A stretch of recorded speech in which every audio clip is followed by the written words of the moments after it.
good morning students. How are you today? I hope you are good today. Alright students, now we want to learn PPKN. Open your book, page 37. Ya, open your book, page 37. Our topic today about kewajiban dan hak di masyarakat. Nah, tetapi untuk pertemuan kali ini kita hanya membahas kewajiban kita di lingkungan masyarakat. Ya. Nah, tujuan pembelajaran kita yaitu yang pertama menjelaskan pengertian kewajiban sebagai masyarakat, yang kedua menjelaskan pengertian hak sebagai masyarakat, dan yang ketiga menyebutkan kewajiban dan hak sebagai masyarakat. Yang pertama, kita akan membahas tentang pengertian kewajiban. Nah, tahukah kamu apa yang dimaksud dengan kewajiban? Kewajiban adalah sesuatu yang harus kita patuhi dan kita laksanakan. Ya, diingat, kewajiban itu sesuatu yang harus kita patuhi ataupun kita laksanakan.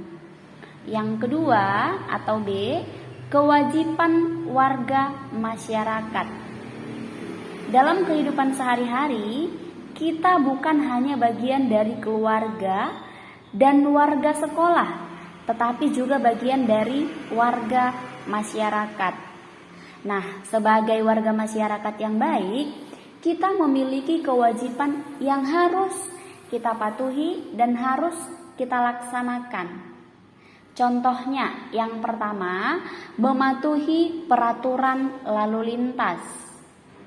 Tujuan dibuatnya peraturan lalu lintas untuk menciptakan keteraturan di jalan raya. Dan setiap orang yang menggunakan jalan raya wajib mematuhi peraturan lalu lintas, ya, tanpa terkecuali. Jadi siapapun orangnya yang menggunakan jalan raya, maka ia wajib mematuhi peraturan lalu lintas. Kalau dia tidak mematuhi peraturan lalu lintas, apa yang akan terjadi?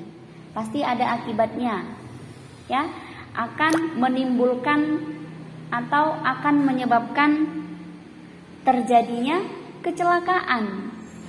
Kemudian akan membuat jalan raya macet atau menjadi berantakan. Nah, berikut contoh-contoh peraturan lalu lintas. Yang pertama, berjalan kaki di trotoar. Yang kedua, menyeberang di tempat penyeberangan. Dan yang ketiga, menggunakan angkutan umum di halte.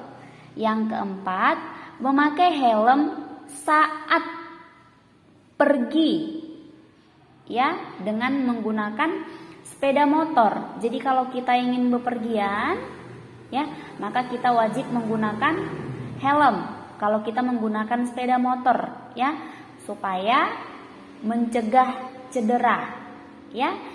Kemudian memakai sabuk pengaman saat menggunakan mobil. Dan yang terakhir, memarkirkan kendaraan di tempat parkir. Jadi kita tidak boleh asal memarkirkan kendaraan kita. Ya, jadi ada tempat yang disediakan, tempat parkir. Nah, ini adalah contoh-contoh peraturan lalu lintas yang harus kita patuhi atau kita jalankan. Yang kedua, menjaga kebersihan di tempat umum. Nah, ini adalah salah satu kewajiban kita sebagai warga masyarakat, ya. Nah, banyak manfaat yang kita peroleh apabila kita hidup di lingkungan yang bersih. Ya, misalnya kita menjadi sehat, hidup sehat, ya. Nah, dan sebaliknya, jika kita hidup di lingkungan yang jorok, maka akan berdampak buruk bagi kita sendiri. Akan mudah terserang penyakit, ya, dan lain sebagainya.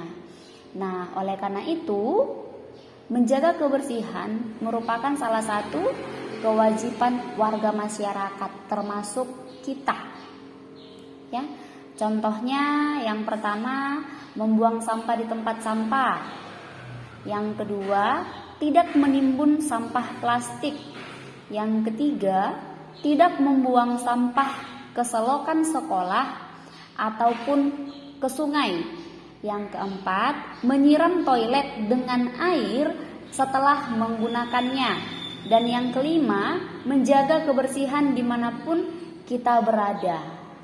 Nah, kelima contoh ini wajib kita laksanakan. Jangan membuang sampah sembarangan, jangan menimbun sampah plastik, dan tidak boleh membuang sampah ke selokan.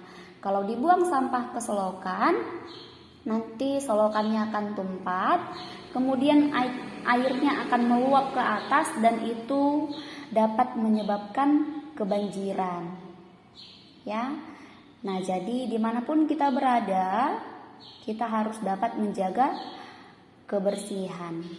Yang ketiga, mematuhi peraturan di lingkungan tempat tinggal. Nah, dimanapun kita tinggal akan selalu ada peraturan yang harus kita jalankan ataupun kita laksanakan, baik di lingkungan keluarga, di lingkungan masyarakat, ataupun di lingkungan sekolah. Nah, apa tujuan dibuatnya peraturan ini? Tujuannya yaitu untuk menciptakan ketertiban. Ya. Nah, berikut peraturan yang wajib kita jalankan ya di lingkungan tempat tinggal kita. Yang pertama yaitu turut aktif dalam menciptakan keamanan, kerukunan, dan kenyamanan di lingkungan tempat tinggal kita, misalnya dengan siskamling.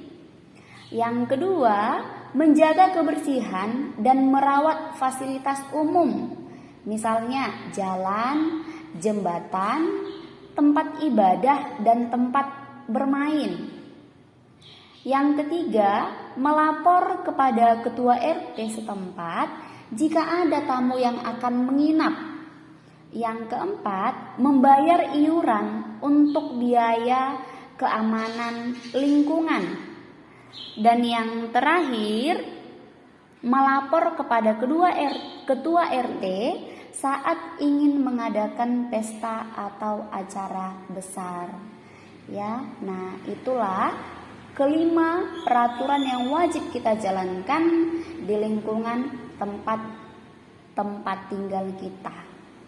Ya, nah harapan Miss kita dapat memahami materi ini dengan baik. Dan untuk homeworkmu, nanti coba kamu cari 5 contoh kewajiban, ya, contoh kewajiban di lingkungan masyarakat selain yang ada pada contoh yang telah kita bahas tadi. Misalnya membayar pajak dan lain sebagainya. Contohnya 5 ya, contoh kewajiban di lingkungan masyarakat.